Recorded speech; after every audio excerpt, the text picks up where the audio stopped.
Hello everyone, I'm Vicki Vargas-Madrid, wildlife ecologist with Denver Parks and Recreation.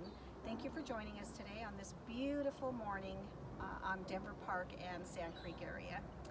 A little bit about what we're going to do today. We are going to create a wildlife habitat. Denver Parks and Partners have come together to work on the Community Wildlife Habitat Project, which is a National Wildlife Federation project that allows large cities like the city and county of Denver to make their city a wildlife habitat, create it as a wildlife habitat. However, we need help from our citizens, businesses, and anybody who is interested and loves to create habitats, loves to see wildlife, butterflies and bees and a variety of the wildlife species that live in the urban interface. So with your help, we are hoping to encourage you to build your own habitat in your own backyard. Also today with me is my partner. Hey everybody, my name is Mo Fair. I work for the Sand Creek Regional Greenway Partnership, and that's exactly where we are today. We are standing at the Smith Road Trailhead on the Sand Creek Greenway. The Sand Creek Greenway is a roughly 14-mile long trail, and it runs through Commerce City, northeast Denver in the Stapleton area, and it ends in Aurora. And along all 14 miles, it's considered a wildlife corridor because we highly encourage the restoration and the conservation of habitats for plants and wildlife. And a habitat consists of four things. A habitat is space, water, food, and shelter. So for us as humans, our habitat would be considered our home. When we wake up every morning, we get out of our bed, we have a roof over our head that offers shelter. We have food in our fridge that offers food. We have water in our sink that offers, well, water, hydration. And then we have space. We have bedrooms, we have living rooms, we have bathrooms, we have room to move around. So just like us, wildlife needs these same things, and we want to show you how easy it is for you to create these things in your backyard. So today what Vicki and I have are a planter. So this is just an old drawer from a dresser, and we went ahead and drilled some holes at the bottom of it. For plants, you need somewhere where water can drain, or else the roots are going to rot away. So whatever you choose to use for your planter, make sure that there is a space for water to drain out. You can also just go the conventional route and use a planter that you find at Home Depot, but we just thought it would be cute to add a little bit of recycle and restoration projects into this. So you'll need somewhere to put everything. You'll need soil, preferably a planter's mix that you can buy at any home goods store. And then you'll need plants. So the habitat for many of our insects that we are going to be planting for, and small birds, they require plants that bloom all season long. So from early spring to midsummer to late summer into fall, you're going to want to encourage these wildlife insects and birds to come into your area throughout the entire season. So when you're picking out plants, make sure that you pick out specific plants that help encourage that. And then you're going to need water, so something from your sink, or something that can be accessed from the sky, so raindrops. If it's under a patio, go ahead and be able to move it out, or if not, just be cognizant of being able to water it on a routine. And then you're going to need something that offers some sort of shelter. So for us today, we are going to use rocks, and these are just little crevices that different insects can kind of crawl underneath to kind of hide away. And then we are also going to use a ceramic bowl, and this ceramic bowl is going to be placed in the soil as a butterfly puddle, and we'll talk with you a little bit later about what that's going to look like. So your first step when doing this planter, jump in whenever you want. You sure?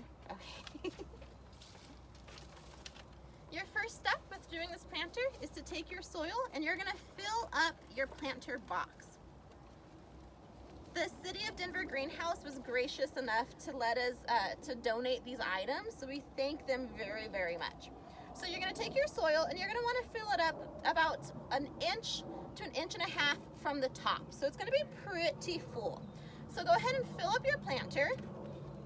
I will show you what it looks like from my end. And you're just going to kind of pat it down. So you don't want the soil to be too loose. Soil property has some air pockets in it, and you don't want the air pockets to be too big, because once that soil settles down, it's going to lower that level, and then you're going to have to put more in it. At the same time, if you crush soil too much, all of those air pockets get condensed, and then you're not leaving any good air for the roots of the plant to live in. So we're going to put a little bit more in there. Pat it down one more time. And getting your hands in the soil is fun. It's actually, in this really stressful moment that a lot of us are living in, this is a good kind of time to find some relaxation and just kind of be one with nature. So you're going to kind of put that soil in there and tap it down. This is where I am at now. After you get there, plants come in all sizes of containers. So we have the little ones here, and what you're going to do is you're going to gently flip it over and just kind of squeeze the bottom out, and then you'll have this root ball. And before you put your plants, if you're putting live plants into soil, you're going to want to kind of open up these roots. When they come into containers, those roots are really tight, and so you want to encourage them to grow happily in their new homes. So you're going to break open those roots, and then put your hand kind of into a ball-shaped position, and you're going to create a divot into your planter. And then you'll just flip that right into the middle. And as you're planting, you want to make sure the root ball is not popping out of the soil. So as you can see, it is even with the soil at this point. It is not sticking out of it. So a lot of plants require different spacing. Some of them can be really close, some of them can be really far.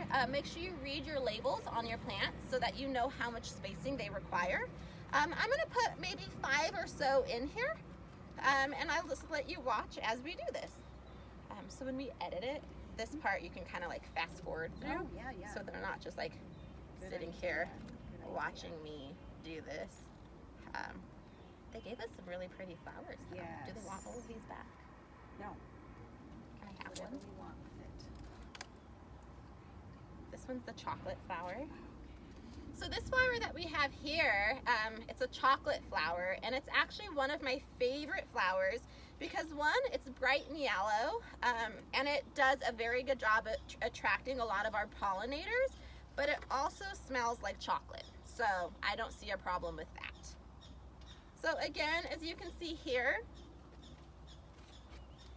these roots are pretty tight. So you're just going to take them and kind of open them up. And that's just going to encourage them to grow in your soil. You're not hurting the plant, I promise.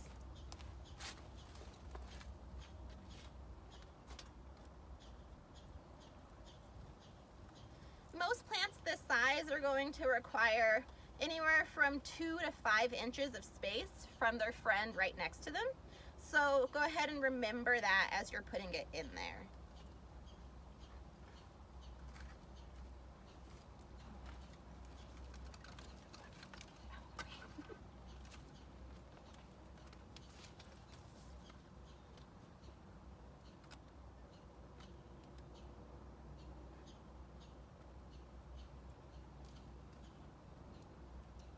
Let's do one more. Oh, let's do a penstemon. Yes, penstemon are nice.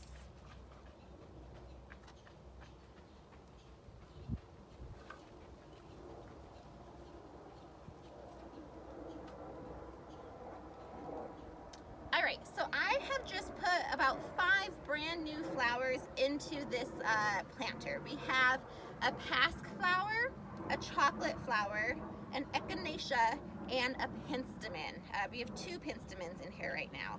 And we chose these flowers because they are good, encouraging plants to bring butterflies into your backyard, but they'll also bring different type of pollinators. So they're going to bring moths, they're going to bring regular flies, they're going to bring bees into your area, and all of these things are really good and encourage that community habitat type of aspect. So this is where we are at now. You can see all of my plants are in there, distanced and spaced from each other. And next thing I'm going to do is add our little butterfly puddle. So butterflies drink nectar with their proboscis. It's a long straw that they put into a plant in order to get the nectar out of that plant. But sometimes they need extra nutrients, and so they pull that from the soil. So you can do two things. You can just kind of create a divot in your planter and encourage it to stay there. So every time you go out and water and maintain it, make sure there's a divot. Or you can put just a small ceramic bowl into your planter and fill it with some soil. You can also fill it with some sand or some compost. Leftover banana peels or anything like that will help encourage the minerals to form inside of this ceramic bowl and offer more nutrients and minerals for those butterflies that come by your garden. So we have placed all of our plants into our container, and you can leave them as that, or you can get creative as Vicki did and create little labels. So these are just little toppers. You can use them from wine bottles or from Coke bottles or anything that you have around the house, and stick them on a straw. And if you want to remember what type of plant you have, you just go ahead and insert that next to your plant, and then you can remember what it is, but that's not necessary. So after everything is set into your planter, your final step is going to be to water them in. Plants tend to have a little bit of a shock when they transfer their home. Their roots get a little surprised, and so they're going to start sending their energy away from the pretty blooms and down to the roots. And you want to let those roots know that they're in a safe space. And one way of doing that is to put some water on them. So you're going to want to make sure this soil is moist, but not muddy. There is a thing as too much water, but there's also a thing as not enough. So you're going to kind of water it and let it settle in. And if it looks like it drains, that's awesome. Maybe let it set for a few minutes and then come back and do it one more time.